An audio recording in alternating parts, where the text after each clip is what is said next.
The baby kicked first, hard enough that Amelie Jones had to stop walking.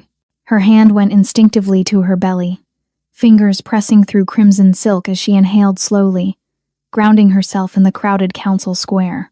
Vendors shouted. Guards marched. Nobles passed without looking. Someone behind her muttered, nervous and stiff, Was that a threat? Amelie didn't turn. She smiled faintly. Only if you deserve it. The air shifted. Across the square, Alpha King Colt Erickson froze mid-step. The scent hit him like a physical blow. Warm, familiar, impossible. His wolf surged forward without permission, slamming against his control so violently that he knocked over a silver goblet at his side. He didn't notice because Amelie had turned, and she was pregnant. Hey, quick question. Did you feel that shift? When Colt's wolf recognized her before his mind could catch up. If your stomach just dropped seeing Amelie turn pregnant, unbroken, and standing in the middle of the Alpha Council like she belongs, then you're exactly where you're supposed to be. I'm pushing hard toward 100,000 subscribers, and if you want more stories with power, betrayal, and fate that refuses to die, subscribe to Cold Blood Empire, hit like, and comment one word for Amelie right now. Run, or stay. Alright? Take a breath. And let's go back to the moment the Alpha King realized the Omega he cast aside was never broken at all. Chapter 1. Amelie had not planned to come to the Council City. She had planned to stay hidden, to stay safe, to raise her child far from the politics and the whispers and the eyes that once judged her as broken. But the summons had been clear. All Omegas of noble lineage were required to attend the Alpha Council gathering. Refusal meant investigation. Investigation meant exposure. So she came. The council square was massive, built from pale stone that gleamed under the midday sun. Silk banners hung from iron posts, each one bearing the crest of a different pack. Alphas walked with their heads high, their wolves close to the surface. Omegas moved carefully, watched by guards and advisors alike. Amelie kept her head down and her cloak loose. The pregnancy was obvious now. 5 months along. Her belly curved gently beneath the fabric, impossible to hide completely. She had stopped trying. The council city smelled like leather and steel and old power. It smelled like stone warmed by fire and wind carrying pine from the mountains beyond. It smelled like tradition, like law, like everything she had once been part of. And then it smelled like him. Amelie's breath caught. She hadn't expected this. She had prepared for questions, for scrutiny, for cold politeness. She had not prepared to feel the bond stir after months of silence. It shouldn't have been possible. The bond had been severed. Publicly. Witnessed by the High Council and sealed with ancient ritual. She had felt it break. She had felt the emptiness settle into her chest like frost. But now it hummed. Faint, stubborn, alive. Amelie pressed a hand to her chest, steadying herself as the crowd shifted around her. She needed to move. She needed to find her assigned lodging and disappear before. Amelie. The voice was low, steady, unmistakable. She turned slowly. Colt Erickson stood 10 paces away, flanked by council guards and advisors. He was dressed in formal black, his Alpha King insignia pinned to his chest. His dark hair was pulled back, his jaw tight, his eyes locked on her with an intensity that made her knees weak. He looked exactly the same.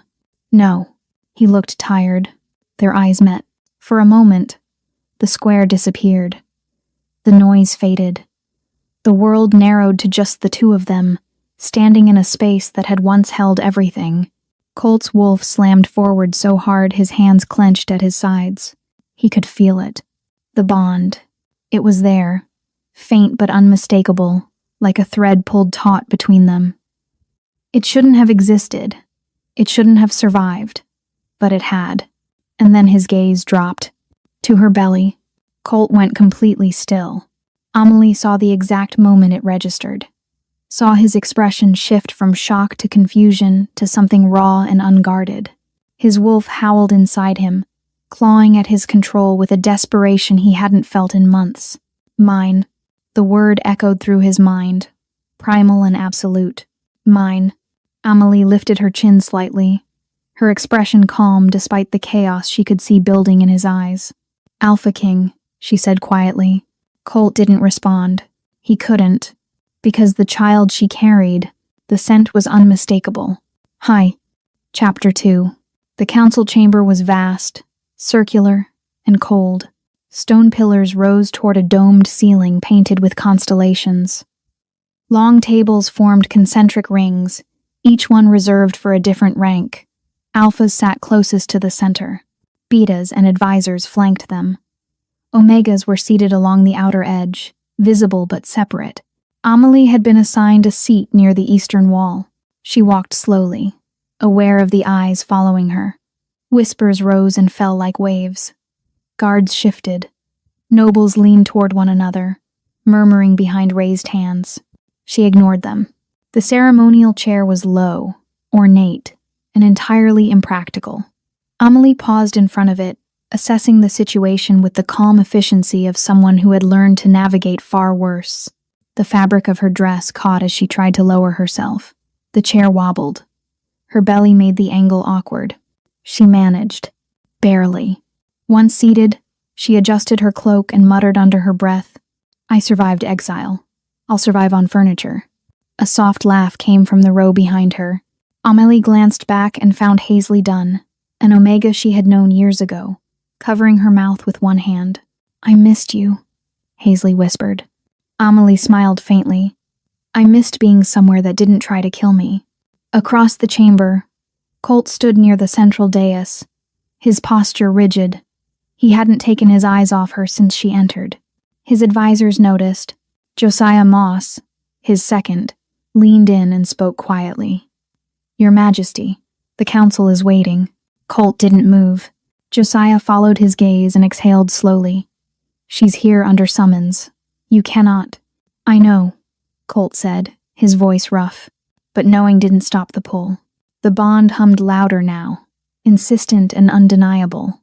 His wolf paced restlessly, pushing against his control with a force that made his jaw ache. He forced himself to turn away. The council session began. Speeches were made. Alliances were discussed. Trade agreements were reviewed. Colt heard none of it. Because halfway through the third speaker's address, Amelie shifted in her seat. Just slightly. Her scent changed. Warmer. Softer. Laced with something that made every instinct in him roar to life. Colt's hands tightened on the armrests of his throne. Josiah glanced at him sharply. "Your Majesty?" "I'm fine," Colt ground out. He wasn't. At the end of the session, the chamber began to empty. Alphas rose and filed toward the doors, their entourages following. Omegas moved more slowly, waiting for the crowd to thin. Amelie stood carefully, one hand braced on the chair's arm. She adjusted her cloak and turned toward the exit. Colt moved without thinking. He crossed the chamber in long strides, ignoring the startled looks from his guards. He reached the eastern doorway just as Amelie did. They both reached for the handle at the same time. Their fingers brushed. The hall went silent. Every alpha within range inhaled sharply. Guards tensed. Advisors froze. The bond flared between them, sudden and electric. Amelie exhaled slowly and pulled her hand back. Colt didn't move. For a heartbeat, they stood there, inches apart, the weight of months pressing down on them. Amelie tilted her head slightly and said, "Calm as morning. Relax. We're just bad at doors." A strangled laugh came from somewhere behind them. The tension broke. Colt stepped aside, his jaw tight, his eyes dark. Amelie walked past him without another word. But as she disappeared into the corridor, Colt stayed where he was, his hand still raised, his wolf howling in frustration. Because touching her even for a second had felt like coming home. Chapter 3. 6 months earlier. The council chamber had been full that day too, but the air had been different. Colder. Sharper. Final. Amelie had stood before the High Council in a pale dress, her hands folded, her expression carefully blank. Colt had stood beside her, his face carved from stone. The verdict had already been decided. Infertility. The word had echoed through the chamber like a death sentence. The healers had presented their findings. The tests had been thorough. The conclusion had been unanimous. Omega Amelie Jones was incapable of bearing children. For an Alpha King, it was unacceptable. The bloodline had to continue. The pack had to be secured. Tradition demanded it. Colt had been given a choice. Divorce her. Choose a new mate. Fulfill his duty. Or abdicate. He had looked at her once, his eyes filled with something she couldn't name. Then he had chosen duty. The bond severance ritual had taken place at dawn. Amelie had knelt in the center of a stone circle, her wrists bound with silver thread. Colt had stood across from her, his wolf howling in protest even as he spoke the words. The ritual was supposed to sever the bond completely. It was supposed to break the connection between them, leaving nothing but memory. It felt like dying. Amelie had gasped as the bond snapped, her chest hollowing out as if something vital had been torn away. She had felt the emptiness settle into her bones, cold and absolute. Colt had staggered, his hand pressed to his chest, his wolf screaming in rage. But the ritual was complete. The bond was gone. Amelie had been escorted from the council city that same day. No ceremony, no farewell. Just a carriage and a guard who wouldn't meet her eyes. She had gone north, to the border territories where exiled wolves went to disappear. She had survived. Barely. The northern packs were rough, unforgiving, and suspicious of outsiders. Amelie had found work in a small village, keeping her head down and her past hidden. She had learned to hunt, to fight, to live without the protection of a pack. And then, 2 months after the severance, she had started feeling sick. At first, she thought it was grief. The bond's absence had left her hollow, and her body had struggled to adjust. But the sickness didn't fade. It got worse. A healer in the village had examined her with quiet efficiency, then looked at her with something close to wonder. "You're pregnant." Amelie had stared at her, uncomprehending. "That's impossible." The healer smiled. "Tell that to the child." Amelie had stumbled out of the healer's cottage in a daze, her mind spinning. Pregnant. But the tests had said, the council had declared. She pressed a hand to her belly, feeling nothing yet, but knowing with absolute certainty that the healer was right. The child was real, and it was Colt's. Present day. Amelie stood in the small chamber assigned to her, staring out the window at the council city below. The bond hummed faintly in her chest, stronger than it had been in months. It had never died. It had waited. She didn't know what to do with that truth. But she knew one thing. The child growing inside her was not a mistake. It was proof. Proof that destiny didn't obey laws. Proof that some things refused to break. Chapter 4. Colt found her the next morning. Amelie had been walking through the council gardens, taking advantage of the early hour when most of the city was still asleep. The gardens were beautiful, filled with flowering vines and stone fountains that whispered softly in the dawn light. She had thought she was alone. She wasn't. "You shouldn't be walking without an escort." Amelie stopped, her hand resting on her belly as she turned to find Colt standing at the garden entrance.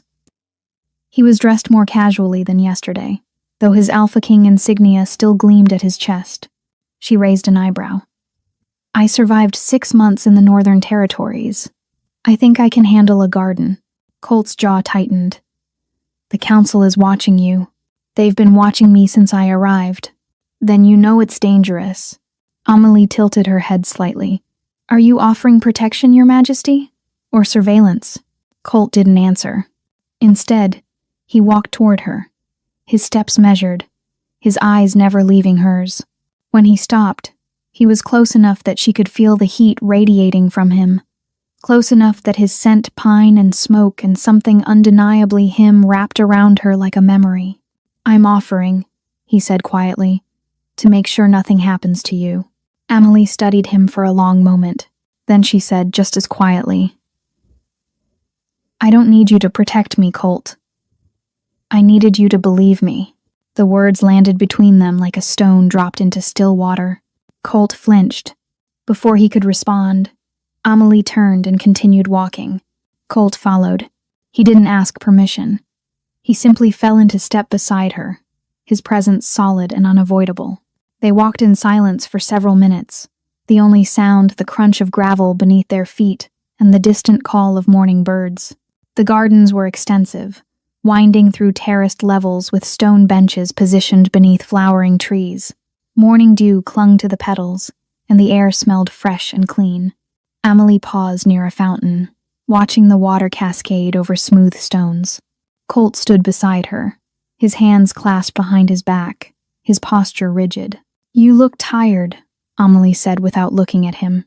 Colt exhaled slowly. "I haven't been sleeping well. Guilty conscience?" "Something like that." Amelie glanced at him, her expression softening slightly. "The baby keeps me up. Every time I try to sleep, they decide it's time to practice acrobatics." A small smile tugged at the corner of Colt's mouth. "They're strong. They're stubborn. Like their father." Colt's smile faded. "Amelie," she held up a hand. "Don't. Not yet. I'm not ready for apologies or explanations. I'm just trying to survive the next few months without the council deciding I'm a threat." Colt's jaw tightened. "You're not a threat. Tell them that." They stood in silence for a moment longer. Then Amelie's expression shifted. Her hand went to her stomach. Her breathing quickened. Colt was at her side instantly, his hand hovering near her arm. "What's wrong?" Amelie leaned over slightly, pressing one hand to her mouth. "Amelie." She held up her other hand, stopping him mid-sentence. For a moment, she just breathed. Then she straightened slowly, wiping her mouth with the back of her hand. "Morning sickness," she said flatly. "It doesn't care about politics." Colt stared at her, his wolf still on high alert, his instincts screaming at him to do something, anything to help. Amelie saw the panic in his eyes and sighed. "I'm fine, Colt. This happens every morning. I'm not dying. You look pregnant?" she finished. "Because I am." Colt opened his mouth. I closed it. I looked at her like she had just said something incomprehensible. Amelie almost smiled. "If this kills me," she said, "it won't be today." Colt didn't laugh. He looked like he wanted to wrap her in cotton and lock her somewhere safe. "Come on," Amelie said, starting to walk again. "I need to keep moving, or I'll actually get sick." Colt followed, staying closer this time. They walked for another 15 minutes, the silence between them gradually becoming less tense. When they reached a secluded part of the garden, surrounded by tall hedges and flowering vines, Amelie stopped. She turned to face him, her expression serious. "Why are you really here, Colt?" Colt met her gaze. "Because I can't stay away. That's not good enough." "I know." He took a breath. "Because every time I close my eyes, I see you. Every time I try to focus on council matters, all I can think about is whether you're safe, whether you're eating enough, whether... Is the child really yours?" Colt's eyes flashed. "No. I know they're mine. I've known since the moment I saw you." Amelie's breath hitched. "How?" "Because the bond never broke." He stepped closer, his voice dropping. "Because my wolf recognized you the second you walked into that square. Because I can feel them, Amelie. Every time you're near, I can feel the child's presence like a second heartbeat." Amelie stared at him, her eyes glistening. "The council won't accept that." "I don't care what the council accepts. You should. They can make your life very difficult." Colt reached out slowly, giving her time to pull away. She didn't. His hand came to rest gently on her belly. The baby kicked immediately. Hard. Colt's eyes widened, his expression shifting to something between wonder and terror. "They do that every time you touch me," Amelie whispered. Colt looked up at her, his throat tight. "They know me." "Of course they do." The moment stretched between them, intimate and fragile. Then Amelie stepped back, breaking the contact.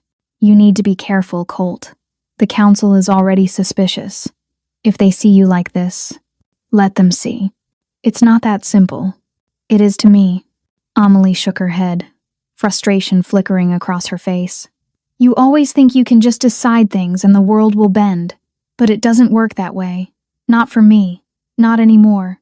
She turned and walked away, leaving Colt standing alone in the garden, his hand still raised, his chest aching with the weight of everything unsaid.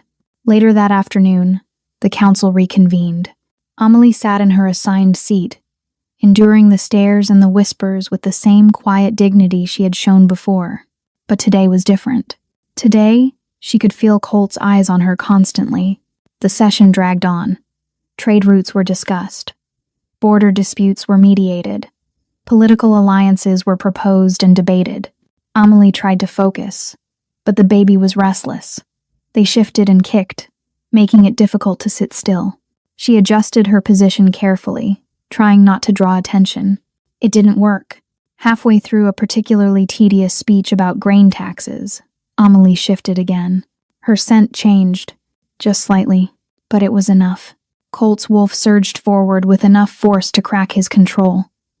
His hands tightened on the armrests of his throne. His breathing deepened. Power rippled through the chamber like a physical wave. Several alphas turned to look at him, their expressions wary. Josiah leaned in, his voice barely audible. "Your Majesty, you need to leave." "I can't," Colt ground out. "You're losing control." "I know. If you shift in this chamber, I won't." But his wolf was clawing at his control with savage desperation. "Mine. Protect. Claim." The words echoed through his mind, primal and overwhelming. Across the chamber, Amelie glanced up. Their eyes met. For a heartbeat, everything else disappeared. Amelie saw the struggle in his eyes, saw the way his jaw was clenched, the way his hands were white-knuckled on the armrests. She raised an eyebrow slightly. A silent question. "Are you okay?" Colt exhaled slowly and gave a barely perceptible nod. But he wasn't okay. He was drowning. The session finally ended an hour later. Amelie stood carefully and made her way toward the exit, moving slowly through the crowd. She had just reached the corridor when a hand closed gently around her elbow. She turned, expecting a guard or an attendant. It was Colt. His eyes were dark, his expression intense. "Come with me," he said quietly. "Colt, please." The word was raw, desperate. Amelie hesitated, then nodded. Colt led her through a series of corridors, away from the main halls and the watchful eyes of the council. They climbed a narrow staircase and emerged into a small tower room with windows overlooking the mountains. The room was sparsely furnished, just a desk, a chair, and a narrow bed against one wall. Colt closed the door behind them and leaned against it, his breathing uneven. "I can't do this," he said roughly. "Do what?" "Sit in that chamber and pretend I don't feel you. Pretend the bond isn't screaming at me every second you're in the room. Pretend I'm not going out of my mind knowing you're carrying my child and I can't." He broke off, his hands clenching into fists. Amelie crossed the room slowly and stood in front of him. "You can't do that?" Colt looked at her, his eyes burning. "I can't touch you. I can't hold you. I can't do any of the things my wolf is demanding I do, because you won't let me near you, and I don't blame you. But it's killing me, Amelie. It's killing me." Amelie's breath caught. She had spent 6 months angry, hurt, determined to survive without him. But seeing him like this, raw and unguarded and breaking apart, undid something inside her. "Colt," she whispered. He closed his eyes. "I know I don't deserve." She reached up and pressed her fingers to his lips, silencing him. "Stop talking." Colt's eyes flew open. Amelie held his gaze for a long moment. Then she took his hand and placed it on her belly. The baby kicked immediately, hard and insistent.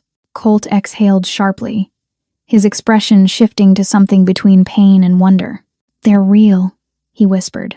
"Of course they're real. I know. He shook his head. "I can't believe I almost lost this. Lost you." Amelie's throat tightened.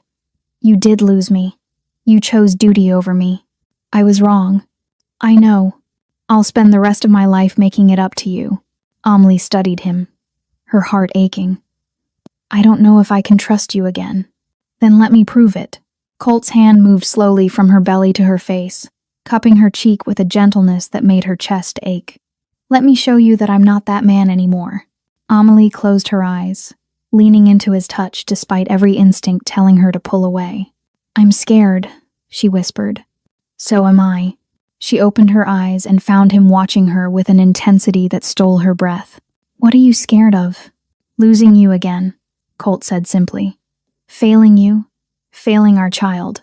The words broke something open inside her. Amelie reached up and wrapped her hand around his wrist, holding his palm against her cheek. I'm not going to make this easy for you. I don't want easy. I just want you.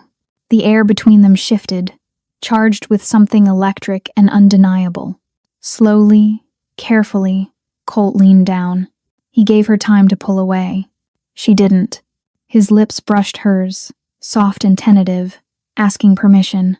Amelie answered by pressing closer, her free hand coming to rest on his chest.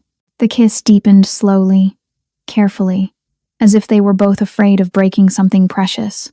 Colt's arms came around her, one hand splayed across her lower back, the other cradling the back of her head. He was careful, mindful of her belly, his touch reverent. Amelie's fingers curled into his shirt, anchoring herself as the world tilted. The bond flared between them, brilliant and overwhelming, singing with recognition. When they finally pulled apart, both of them were breathing hard. Colt rested his forehead against hers, his eyes closed. I've missed you, he whispered. Every day, every moment. Amelie's eyes stung with unshed tears.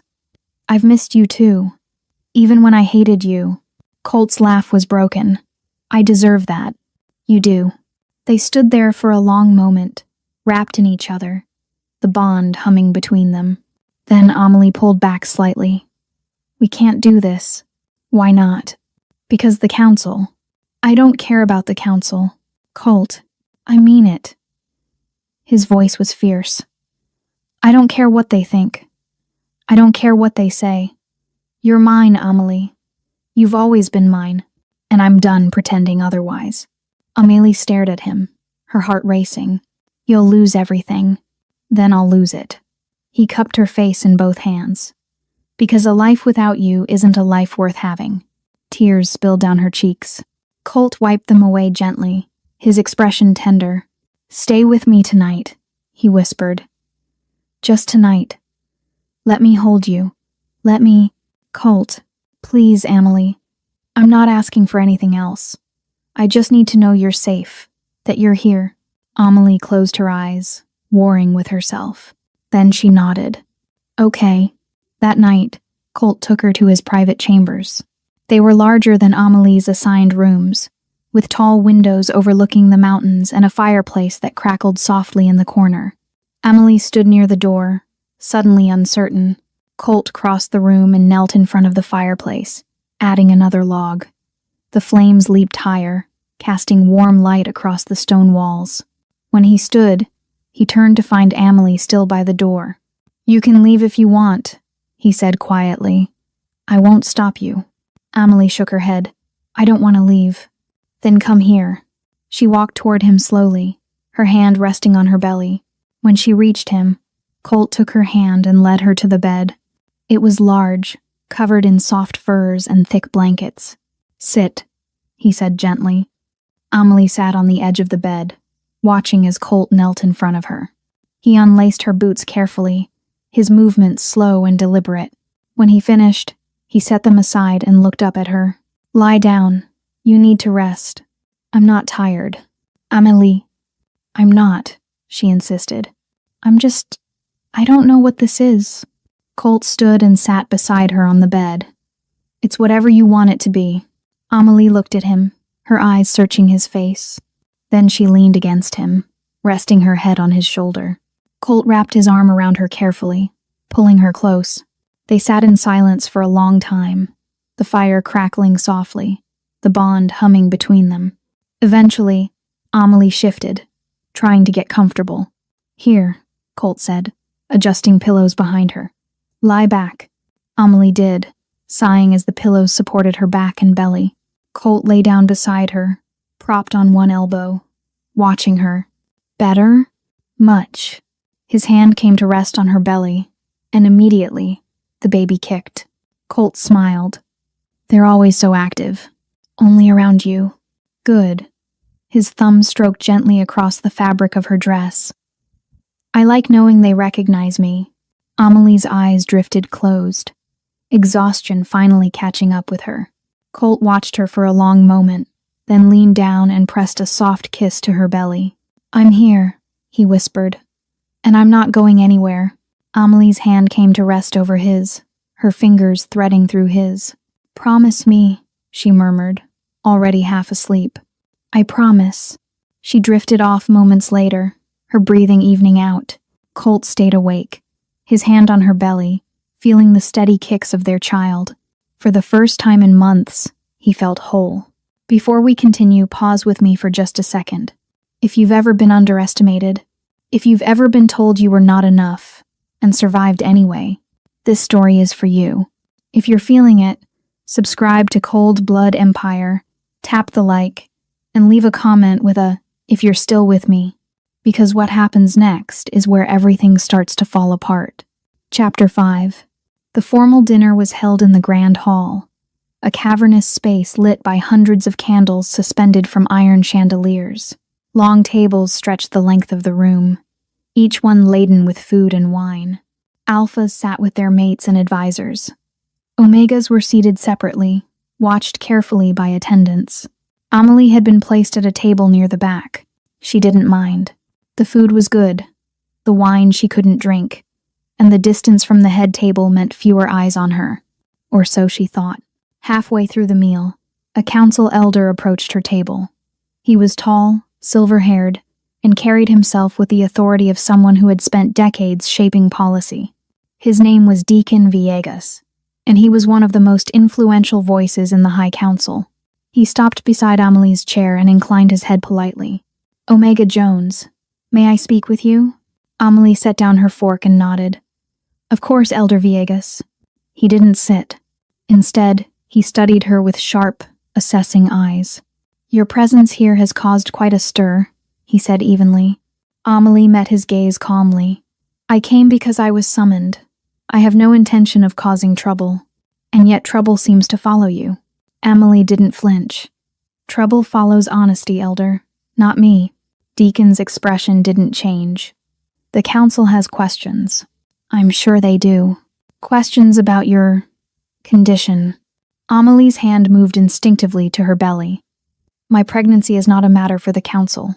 It is when the father may be an alpha king." The words fell like stones into water. Silence rippled outward from their table. Heads turned.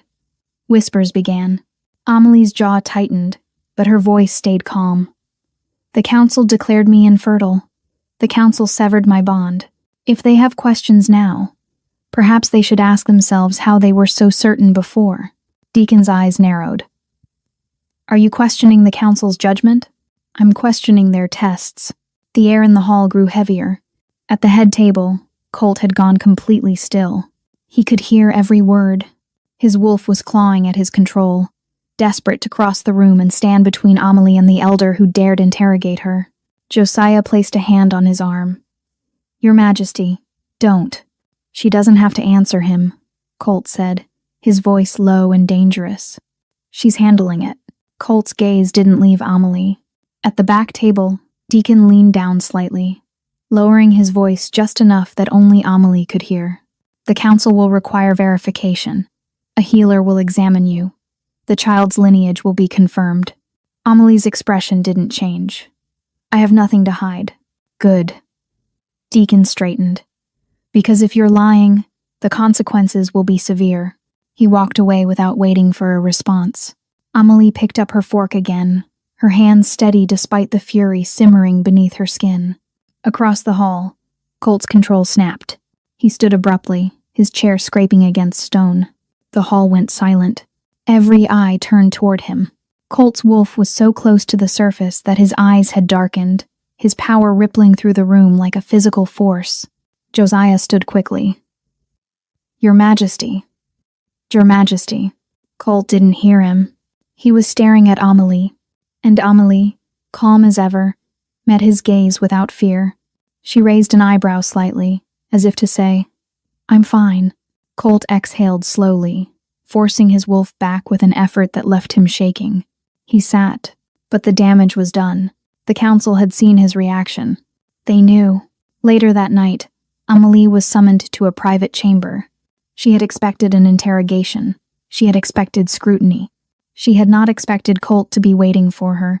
He stood near the window, his back to the door, his posture rigid. When Amelie entered, he turned.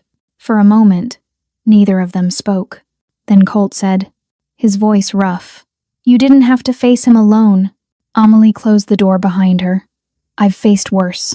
"That's not the point." "Then what is?" Colt crossed the room in 3 strides, stopping just in front of her. "The point," he said quietly, "is that you shouldn't have to." Amelie looked up at him, her expression unreadable. "I survived 6 months without you, Colt. I think I can survive a council dinner." The words were gentle, but they cut deeper than any blade. Colt flinched. "I know," he said, his voice barely above a whisper. "I know I failed you." Amelie's breath caught. She hadn't expected honesty. "The bond," Colt continued, his eyes searching hers. "It didn't break, did it?" Amelie shook her head slowly. "No. Why didn't you tell me? Would you have believed me?" Colt's silence was answer enough. Amelie turned away, her hand resting on her belly. "The council will demand proof," she said quietly. "They'll test the child. They'll question everything." "Let them," Colt said, his voice hard. "I don't care what they say." Amelie glanced back at him. "You cared before. I was wrong." The admission hung between them, raw and unguarded. Amelie studied him for a long moment. Then she said softly, "I don't need you to be sorry, Colt. I need you to be sure." Colt stepped closer, his gaze locked on hers. "I am." Chapter 6. The healers arrived the next morning. 3 of them, all council appointed, all wearing expressions of professional detachment. Amelie had been escorted to a private examination chamber, a cold, stone room with high windows and a single table draped in white linen. She stood near the door, her arms crossed, her expression calm. The head healer, a stern woman named Marisol Thornton, gestured toward the table. "Please sit, Omega Jones." Amelie didn't move. "What exactly are you planning to do?" "A standard examination. We need to confirm the pregnancy and determine lineage. And if I refuse?" Marisol's expression didn't change. "Refusal will be noted in our report to the council." Amelie studied the woman for a moment, then glanced at the 2 guards stationed outside the door. She had expected this, but that didn't make it easier. She walked slowly to the table and sat, her hands resting on her belly. The examination was thorough, invasive, and humiliating. Amelie endured it in silence, her jaw tight, her eyes fixed on the ceiling. When it was finally over, Marisol stepped back and made notes on a parchment scroll. "The pregnancy is confirmed," she said clinically. "Approximately 5 months along. The child appears healthy." "And the lineage?" Amelie asked, her voice steady. Marisol didn't answer immediately. She glanced at the other healers, then back at Amelie. "We'll need a blood sample from the Alpha King for comparison." Amelie nodded. "Fine." She stood and adjusted her dress, her hands trembling slightly despite her calm exterior. As she moved toward the door, Marisol called after her, "Omega Jones." Amelie paused. "The council will want answers. If this child is not the Alpha King's, it is," Amelie said quietly. Then she walked out. Later that afternoon, Amelie returned to her chambers. She had just closed the door when she heard voices in the hallway outside. "Guards. Elder Viegas wants her watched at all times. Even in her private chambers? Especially there." Amelie's jaw tightened. She opened the door slowly and found 2 guards stationed directly outside. They straightened immediately. "Omega Jones." "I'm going to bathe," Amelie said calmly. "Alone." One of the guards shifted uncomfortably. "We have orders too." "I don't care about your orders." The guard hesitated. "We can't let you."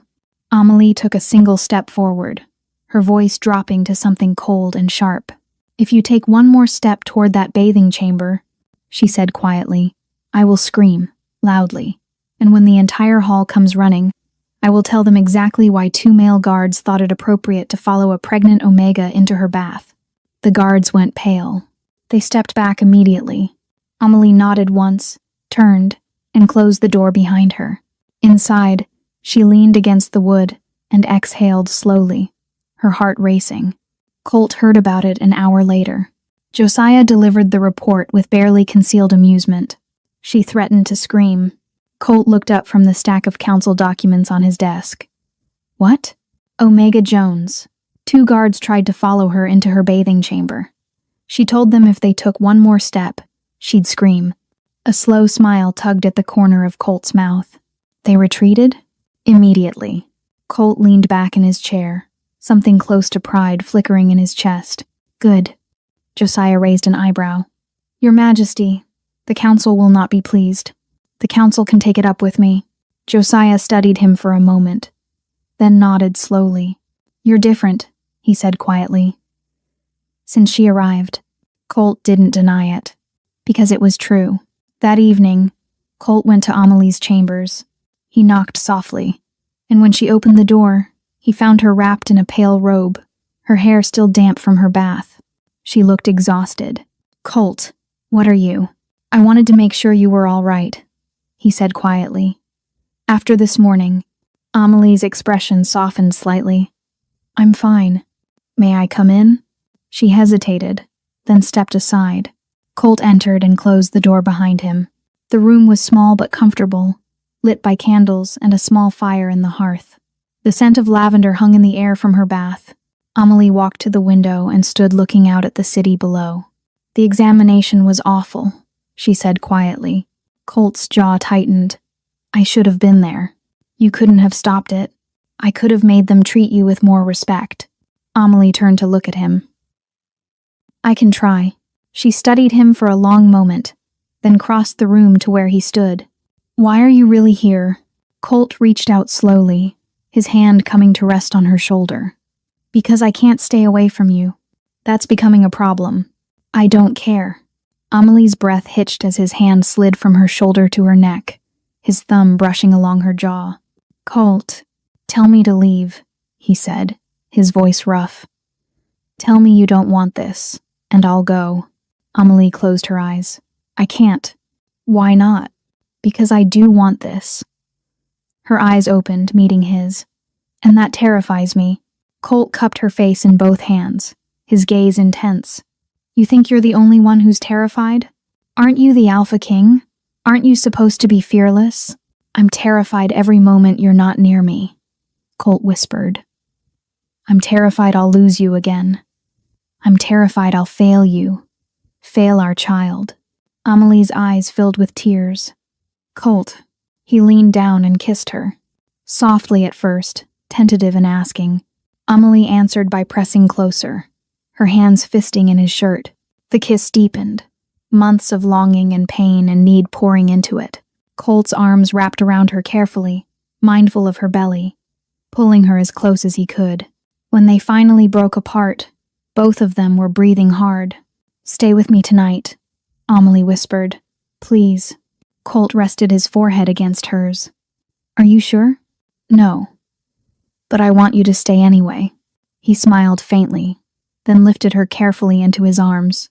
Amelie gasped, wrapping her arms around his neck. Colt, I'm pregnant, not fragile. I know. He carried her to the bed and set her down gently. But humor me.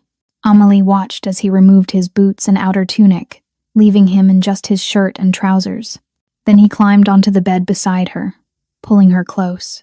They lay facing each other, the candles casting warm light across their faces. Colt's hand came to rest on her belly, and immediately, the baby kicked. They always do that, Amelie murmured. I love it. Colt leaned down and pressed a kiss to her belly through the fabric of her robe. I love knowing they recognize me. Amelie's fingers threaded through his hair, holding him there. Colt, she whispered. He looked up at her, his eyes dark with desire and something deeper. I need you, she said simply. Colt's breath caught. Amelie, we don't have to. I know, but I want to. He studied her face, searching for any sign of doubt. He found none. Slowly, carefully, Colt untied the belt of her robe, parting the fabric. Amelie's breath quickened as the cool air touched her skin. Colt's gaze traveled over her body, the curve of her belly, the fullness of her form, every change that pregnancy had brought. You're beautiful, he whispered. Amelie's cheeks flushed. I'm huge. You're perfect. He leaned down and pressed soft kisses along her collarbone, down to the swell of her belly. Amelie's eyes drifted closed, her hands tangling in his hair. Colt's lips traveled lower, worshipping every inch of skin with reverent attention. When he reached her belly, he paused, pressing his ear against it. I can hear them, he murmured. Their heartbeat. Amelie's hand covered his. Colt. He looked up at her, his eyes burning. I love you. I never stopped. Tears spilled down her cheeks. I love you too. Even when I hated you, I loved you. Colt moved back up her body, capturing her lips in a deep, hungry kiss. Amelie responded with equal intensity, her hands pulling at his shirt. He pulled back just long enough to tug it over his head, then returned to her, his skin hot against hers. His hands explored carefully, reverently, mapping every curve and change. When his fingers found the sensitive peak of her chest, Amelie gasped, arching into his touch. Is this okay? He asked, his voice strained. Yes, don't stop. Colt's mouth followed where his hands had been, drawing soft moans from her lips. Amelie's hands roamed his back, feeling the flecks of muscle beneath her fingers. The bond between them flared brighter, singing with recognition and need. Colt kissed his way back up to her mouth, his hand sliding down her side to her hip. Tell me if anything hurts, he murmured against her lips. It won't. I need you, Colt. Please. He positioned himself carefully, mindful of her belly, his movements slow and deliberate. When they finally joined, both of them gasped at the intensity of it. The bond exploded between them, brilliant and overwhelming. Colt stilled, his forehead pressed to hers, his breathing ragged. Amelie. Move, she whispered. Please. He did, setting a slow, careful rhythm that had them both trembling. Every touch, every movement was filled with tenderness and restrained passion. Amelie's hands gripped his shoulders, her nails digging into his skin as pleasure built steadily inside her. Colt kissed her deeply, swallowing her moans, his own control fraying with every passing moment. I love you, he breathed against her lips. I love you so much. I love you, Amelie gasped. I love you. The bond pulsed between them, drawing them closer, binding them together in a way that transcended physical connection. When Amelie finally shattered, crying out his name, Colt followed moments later, burying his face in her neck as waves of pleasure crashed over them both. They lay tangled together afterward, breathing hard, the bond humming contentedly between them. Colt shifted carefully, pulling Amelie against his chest without putting any pressure on her belly. She rested her head on his shoulder, her hand splayed across his chest. Are you all right? He asked softly. More than all right. She tilted her head to look at him. That was necessary, he finished with a faint smile. Amelie laughed softly. I was going to say perfect. Colt kissed her forehead. That too. The baby kicked between them, as if in agreement. Both of them laughed. They have excellent timing, Amelie said dryly. They know their parents are finally getting along. Amelie's smile faded slightly. The council won't approve. I don't care. Colt, I mean it. He cupped her face. I don't care what they think. I don't care what they say. You're mine. This child is mine, and nothing will change that. Amelie searched his eyes, looking for any sign of doubt. She found none. Okay, she whispered. Colt kissed her again, slow and deep. When they finally settled into sleep, wrapped in each other's arms, the bond pulsed steadily between them. Unbroken, undeniable, whole. Chapter 7. The healer's report came at dawn. Colt was summoned to the council chamber before the sun had fully risen. The High Council sat in a semicircle, their expressions grave. Deacon Villegas held the parchment scroll.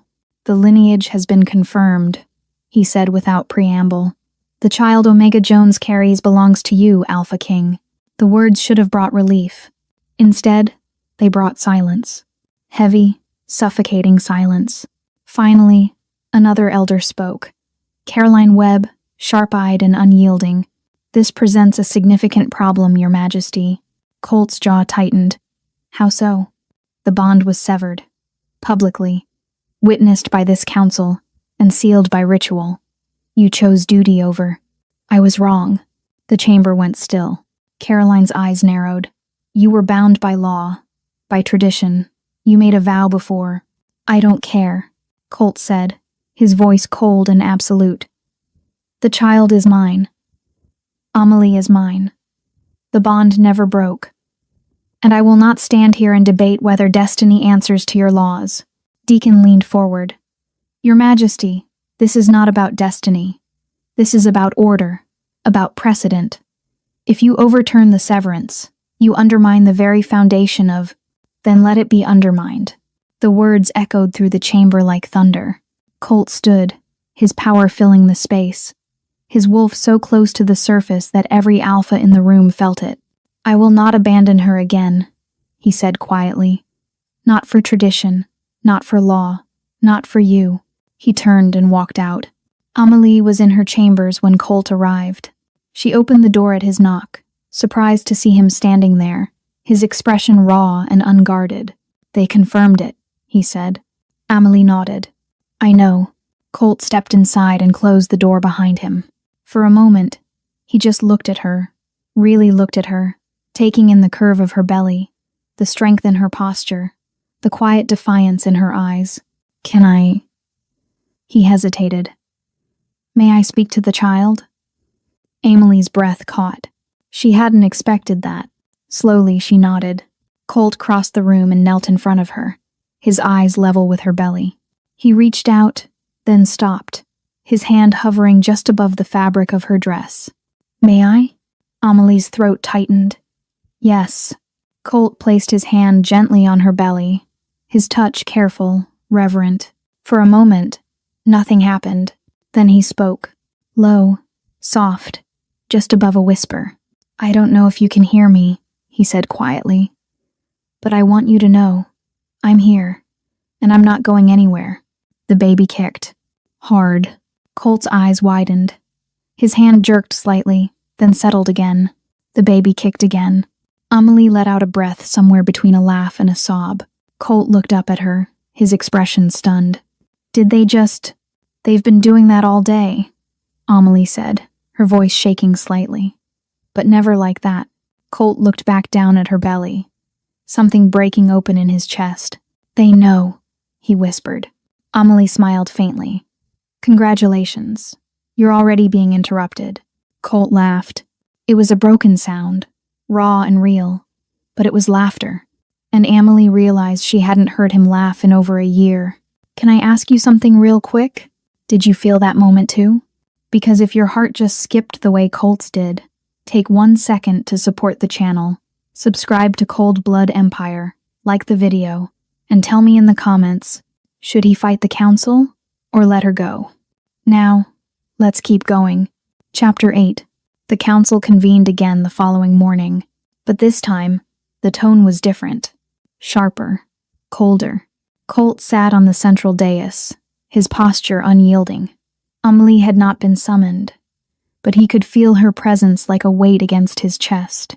Deacon Villegas stood at the center of the chamber, his voice measured and deliberate.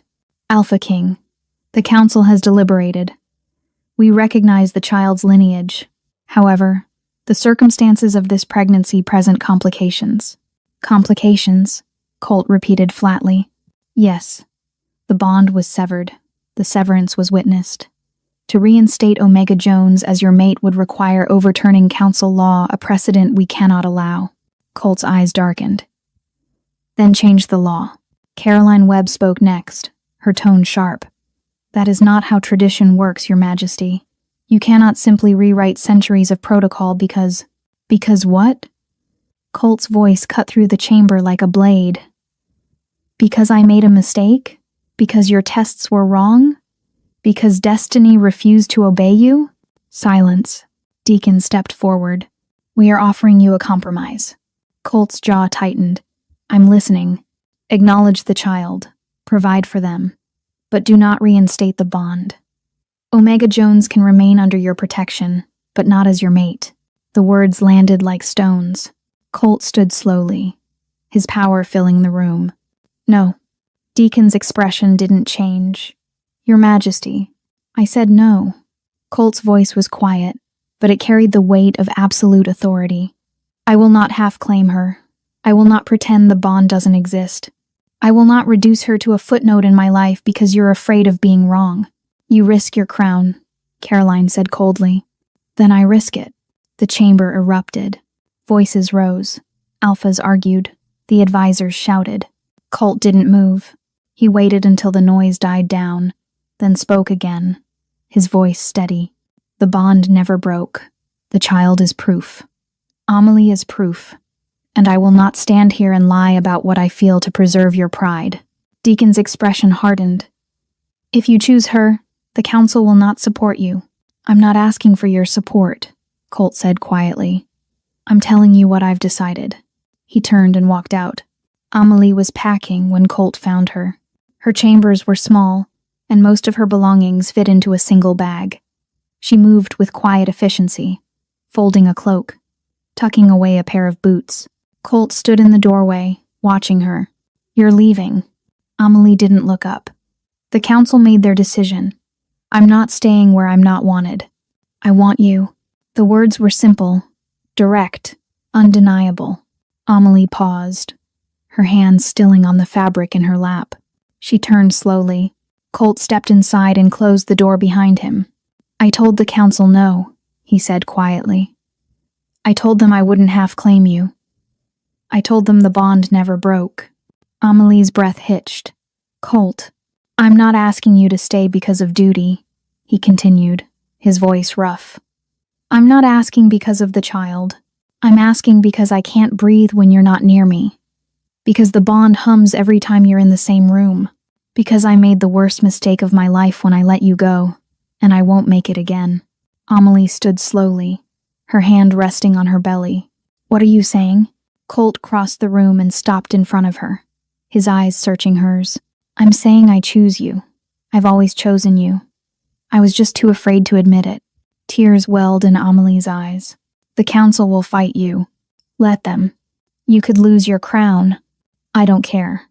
Amelie shook her head, a broken laugh escaping her. You're an idiot. Colt smiled faintly. I know. He reached up slowly, giving her time to pull away. She didn't. His hand cupped her cheek, his thumb brushing away a tear. Stay, he whispered. Please. Amelie closed her eyes, leaning into his touch. I don't need you to protect me, Colt. I know. I don't need you to fix this. I know. I just need you to believe me. Colt's throat tightened. I do. I always have. I was just too proud to say that. Amelie opened her eyes, her gaze locking with his. For a long moment, they stood there, the bond humming between them like a living thing. Then Amelie said softly, If I stay, it's on my terms. Colt nodded immediately. Anything. No more council interrogations. No more guards following me. No more tests. Done. And you tell them publicly that the bond never broke. Colt's eyes darkened with something fierce and possessive. I will. Amelie studied him for a moment longer. Then she leaned forward and pressed her forehead to his. Okay, she whispered. Colt exhaled, relief flooding through him so completely that his knees almost buckled.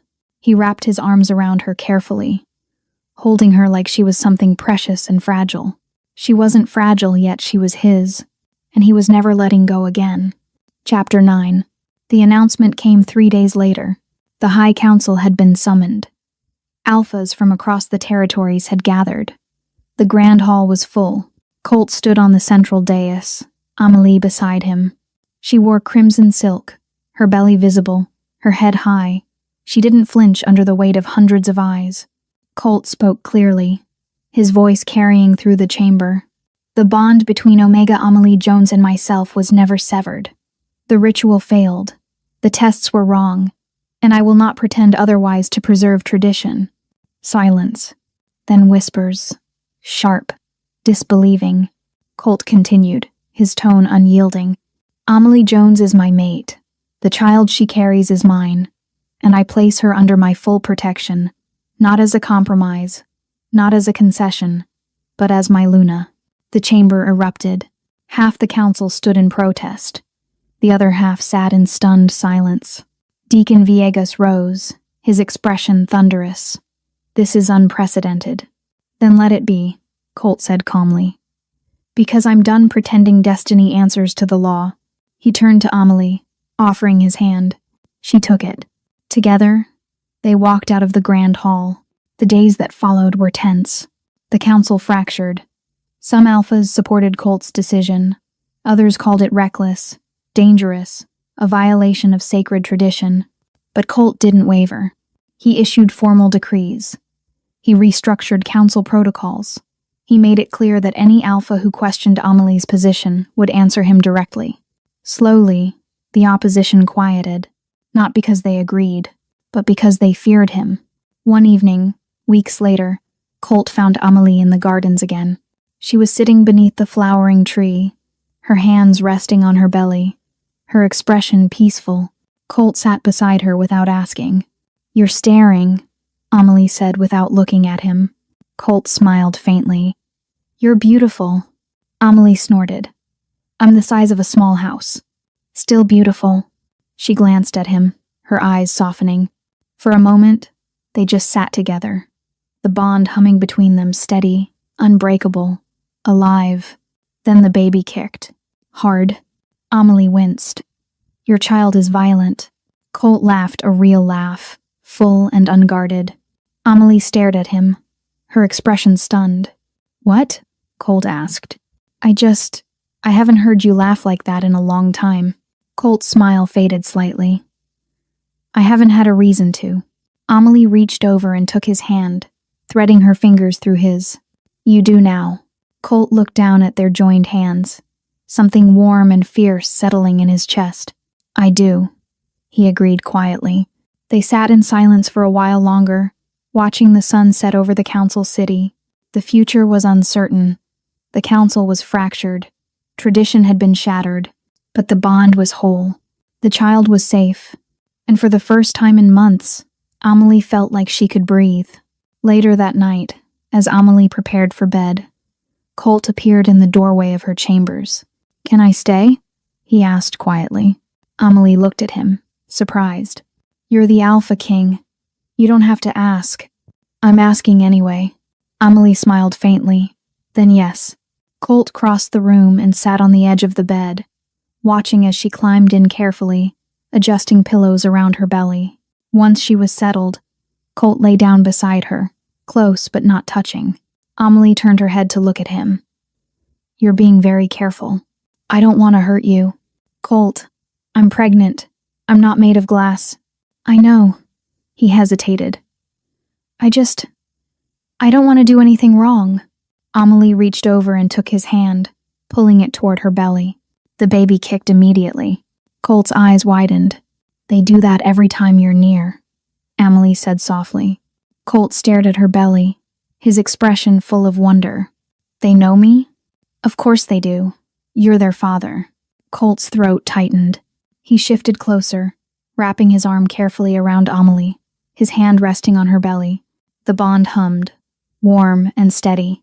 "I'm sorry," he whispered, "for everything." Amelie closed her eyes, leaning into him. "I know. I'll spend the rest of my life making it up to you. You don't have to. You just have to stay." "I will," Colt promised. "Always." Outside, the council city slept. Inside, two souls once broken, once separated, finally rested together. Not perfect, not healed, but whole. Thank you for staying until the end.